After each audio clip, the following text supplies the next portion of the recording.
Assalamualaikum warahmatullahi wabarakatuh. Innal hamdalillah wassalatu wassalamu ala man la nabiyya ba'dah. A'udzu billahi minasy syaithanir rajim.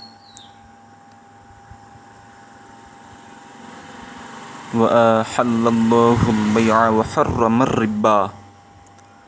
An Nafi' radhiyallahu ta'ala anhu, an Ibnu Umar radhiyallahu ta'ala anhu.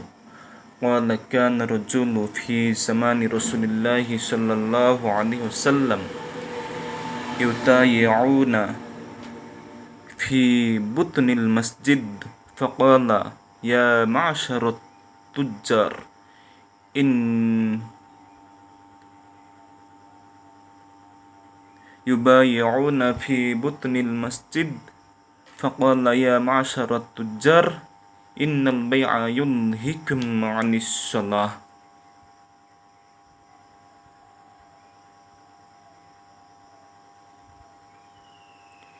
আলহামদুলিল্লাহ, সর্বপ্রথম আল্লাহ শুকরিয়া যে মহান আল্লাহ তাআলা আজকে আমাদেরকে 29শে মুহররম ইয়াউমুল খামিস বা'দাল ফজরে এই সময় আল্লাহ তাআলার একটি গুরুত্বপূর্ণ নিয়ামতের ভিতরে হালাল রোজগারের মাকামে উপস্থিত হওয়ার সুযোগ দিয়েছেন, এই জন্য আল্লাহর শুকরিয়া আদায় করছি, আলহামদুলিল্লাহ। এবং রাসূল সাল্লাল্লাহু আলাইহি ওয়াসাল্লামের উপর দুরূদ তাসলিম বর্ষিত হোক, সাল্লাল্লাহু আলাইহি ওয়াসাল্লাম। সম্মানিত দর্শক মণ্ডলী, আজকের সংক্ষিপ্ত বিষয় হচ্ছে মসজিদ সংলগ্ন কোনো মার্কেটে দোকান দেওয়া হালাল কি? প্রশ্ন, মসজিদ সংলগ্ন কোনো মার্কেটে দোকান দেওয়া হালাল কি, অথবা দোকান দেওয়া যাবে কি? আচ্ছা, আমি সরাসরি আলোচ্য বিষয়ে চলে যাই। হালাল হওয়ার শর্ত, অবশ্যই হালাল, কিন্তু কিছু শর্ত রয়েছে। নাম্বার 1, দোকানে হালাল পণ্য বা সেবা বিক্রি হয়।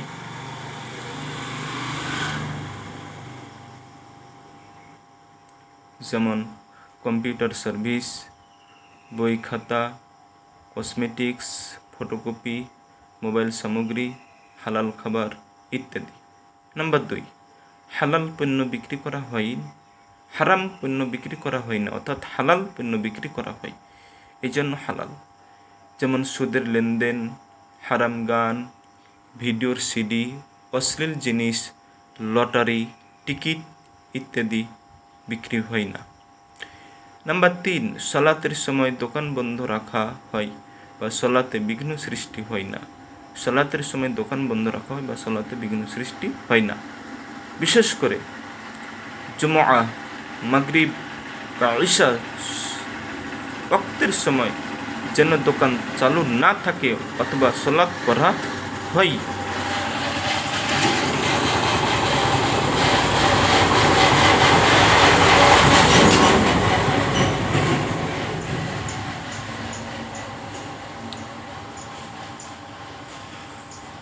নাম্বার 4, মসজিদের সম্মান ও পবিত্রতা রক্ষা করা হয়। মসজিদের সম্মান ও পবিত্রতা রক্ষা করা হয়। দোকানে উচ্চ শব্দে গান বাজনা, ধোঁয়া বর্জ্য ইত্যাদি যেন না থাকে। নাম্বার 5, মসজিদের জায়গা ব্যবহার না হয় অবৈধভাবে, অর্থাৎ মসজিদের ব্যবহার অবৈধভাবে যদি ব্যবহার হয়, মসজিদ কমিটি যদি অনুমতি না দেয়, তারপরে জোর করে ওখানে যদি কেউ ক্ষমতার দাপট দেখিয়ে দোকান করে থাকে, তাহলে ইসলামী শরীয়তে সেটা উচিত নয়। যদি মসজিদের সম্পত্তির ভিতরে দোকান হয়, তবে মসজিদ কর্তৃপক্ষের অনুমতি ও সঠিক নিয়ম অনুযায়ী হতে হবে। তাহলে আজকে যারা করে এরা তো জোর করে না, মসজিদ কমিটিকে ভাড়া দেয় বা মসজিদকে ভাড়া দেয় এবং মসজিদ কমিটিও অনুমতি দেয় বা আরও করতে বলে। ইসলামী দৃষ্টিভঙ্গি, মসজিদের পাশে বা নিচে বৈধ ব্যবসার দোকান থাকা নবী করিম সাল্লাল্লাহু আলাইহি ওয়াসাল্লামের যুগে মদিনায় দেখা গেছে। সাহাবায়ে কেরামও মসজিদের পাশে বৈধ লেনদেন করতেন, সুবহানাল্লাহ।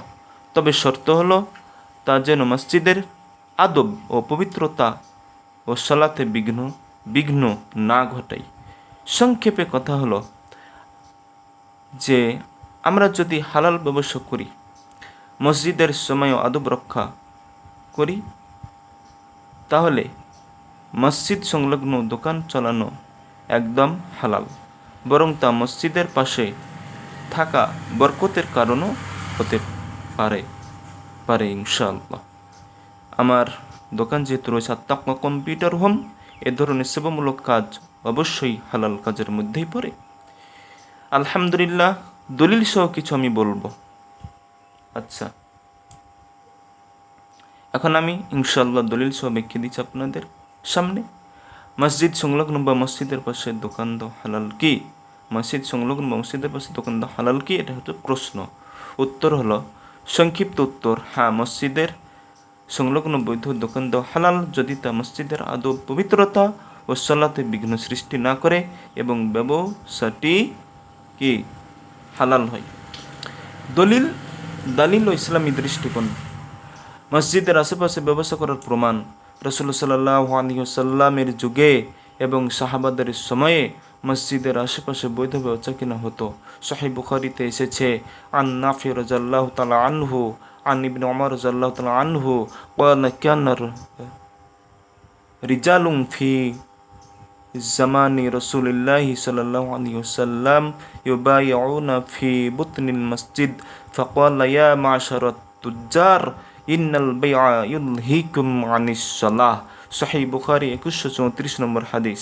হাদিসটা হচ্ছে সহিহ বুখারীতে আছে 2134 নম্বর হাদিস। অর্থ, ইবনে ওমর রাদিয়াল্লাহু তাআলা আনহু বলেন, রাসূলুল্লাহ সাল্লাল্লাহু আলাইহি ওয়াসাল্লামের যুগে কিছু লোক মসজিদের পাশে বেচাকেনা করত। তখন তিনি তাদের সতর্ক করে বলেছিলেন, হে ব্যবসায়ীগণ, তোমাদের ব্যবসা যেন তোমাদেরকে সালাত থেকে গাফেল না করে। অর্থাৎ ব্যবসা নিষিদ্ধ বলেননি, বরং সত্য দিয়েছেন যেন সালাতে ব্যাঘাত না ঘটে। 2, হারাম কাজ নিষিদ্ধ, হালাল কাজ নয়। হারাম কাজ নিষিদ্ধ, হালাল নয়। আল্লাহ তাআলা বলেন, ওয়া হাল্লাল্লাহুল বাইআ ওয়া হাররামার রিবা। আল্লাহ বেচাকেনা হালাল করেছেন এবং সুদ হারাম করেছেন। বেচাকেনা হালাল করেছেন, সুদ হারাম করেছেন। সূরা আল বাকারা 2 নম্বর সূরা 275 নম্বর আয়াত। তাই হালাল ব্যবসা সবসময় বৈধ, জায়েজ, হালাল। মসজিদের পাশে হলেও সেটা হালাল। নাম্বার 3, মসজিদের আদব রক্ষা করা ফরজ। আল্লাহ তাআলা বলেন, ফি বুয়ুতি আযিনাল্লাহু আন তুরফা ওয়া ইউযকারু ফিহা ইসমুহু। এই ঘরগুলো, মসজিদগুলো এমন যেগুলোতে আল্লাহ আদেশ করেছেন তা মর্যাদা পাবে এবং সেখানে তার নাম স্মরণ করা হবে। সুবহানাল্লাহ। সূরা নূর 36 নম্বর আয়াত। সূরা নূর 36 নম্বর আয়াত। অতএব মসজিদের পবিত্রতা বজায় রেখে বৈধ বা হালাল ব্যবসা হলে তা অনুমোদিত। কখন মসজিদ সংলগ্ন দোকান নিষিদ্ধ বা হারাম? কখন মসজিদ সংলগ্ন দোকান নিষিদ্ধ বা হারাম? 1 নম্বর, সালাতের সময় দোকান খোলা রেখে সালাত না পড়া, অর্থাৎ বেনামাজি যাকে আমরা বলি। 2 নম্বর, হারাম পণ্য বিক্রি করা। 3 নম্বর, উচ্চ শব্দ, গান বাজনা বা অপবিত্রতা তৈরি করা। 4, মসজিদের সম্পত্তি অবৈধভাবে দখল করা। 5, মসজিদের ভিতরে বেচাকেনা করা, এটি নিষেধ। মসজিদের ভিতরে বেচাকেনা করা এটি নিষেধ। উপসংহার হলো, আমরা যদি হালাল পণ্য বা সেবা বিক্রি করি, সালাতে বিঘ্ন না ঘটে, মসজিদের পবিত্রতা রক্ষা করি, তবে মসজিদ সংলগ্ন দোকান দেওয়া হালাল ও বৈধ। আল্লাহ তাআলা আমাদেরকে, আমাদের ব্যবসাকে, আমাদের দোকানে বরকত দান করুন, আমাদের বরকত দান করুন এবং আপনার রিজিকে হালাল, পবিত্র এবং অধিক করুন। আমিন। সম্মানিত মুসলিম কিরাম, আপনারা এই ভিডিওটি শেয়ার করবেন, লাইক, কমেন্ট, শেয়ার করবেন।